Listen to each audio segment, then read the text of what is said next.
Bonjour et bienvenue dans cette vidéo supplémentaire à la leçon 1. Dans cette leçon, nous avons vu qu'il y avait 3 caractères qui avaient une écriture différente entre simplifié et traditionnel. Pour rappel, les caractères traditionnels sont les caractères utilisés avant les années 50 et sont encore utilisés à Taïwan, Hong Kong, Macao et dans la diaspora chinoise. Alors, dans cette vidéo, nous allons apprendre l'écriture de ces caractères-là. Je ne vais pas revenir sur l'étymologie ou l'utilisation du caractère en lui-même car c'est exactement la même. Alors le mât. Donc le mât, pareil, composé à gauche de l'élément de la bouche et à droite de l'élément du cheval, c'est l'élément du cheval qui est différent. Donc vous voyez un petit peu sa décomposition. Donc la bouche là, exactement pareil, par surprise. Après, on va de haut en bas. Alors d'abord le trait horizontal, puis après le trait à gauche qui ferme. Hop, on fait les deux traits horizontaux intérieurs et le trait vertical. Hop, le crochet et le grand trait du caractère simplifié est remplacé par 4 petits points. Allez, encore une fois. La bouche. On commence par en haut. Le trait horizontaux et le trait vertical qui coupe, le grand crochet et les 3 petits points. Les 4 petits points, pardon. Donc voilà, je vous encourage à essayer de le faire à la volée. C'est un peu plus difficile que le caractère simplifié, enfin même c'est même beaucoup plus difficile, mais ça peut être un très bon exercice. Et voici ces décompositions trait par trait.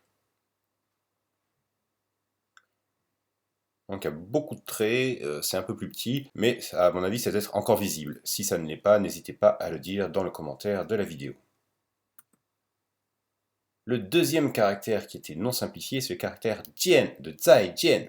Jian voulant dire apercevoir, voir apercevoir, et zai jian au revoir. Donc au-dessus, on a ce qu'on appelle l'œil, le composant de l'œil, c'est-à-dire un peu comme le soleil, un carré avec deux traits à l'intérieur, et en dessous le composant de l'enfant. Sachant que jian est considéré souvent comme un composant à part entière. Hop, on recommence donc. On fait comme pour la bouche, on commence, mais avant de fermer, on remplit le carré avec les deux traits horizontaux, on ferme, et hop, trait descendant trait descendant gauche et trait descendant droit. Et enfin, la décomposition trait par trait. Et enfin, le caractère difficile, sié. Dans sié, le composant qui change, c'est le composant de la parole qui est à gauche. On a 3 composants, à gauche la parole, au milieu le corps et à droite le pouce. Il n'y a que le composant de la parole qui change. Et comme c'était déjà un caractère compliqué, ça n'aide pas.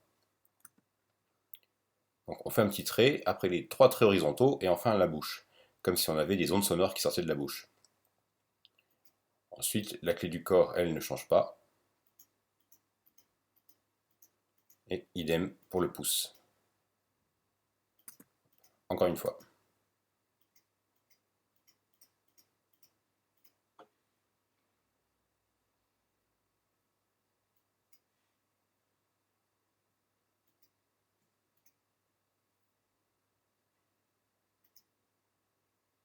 Et voilà, et enfin la décomposition trait par trait. J'ai mis sur 2 lignes, sinon ça rentrait pas. Voilà, donc c'était une vidéo très courte. Je suis désolé de ne pas faire des vidéos récemment. J'étais un peu malade, c'est difficile de s'enregistrer quand on est complètement enrhumé. Peut-être que ça s'entend encore un peu, parce que je ne suis pas complètement guéri. Et j'ai travaillé aussi sur un autre projet qui j'espère arrivera dans quelques semaines, dont je vous ferai la surprise. Voilà, donc écoutez, je vous remercie pour votre attention et je vous dis à la prochaine.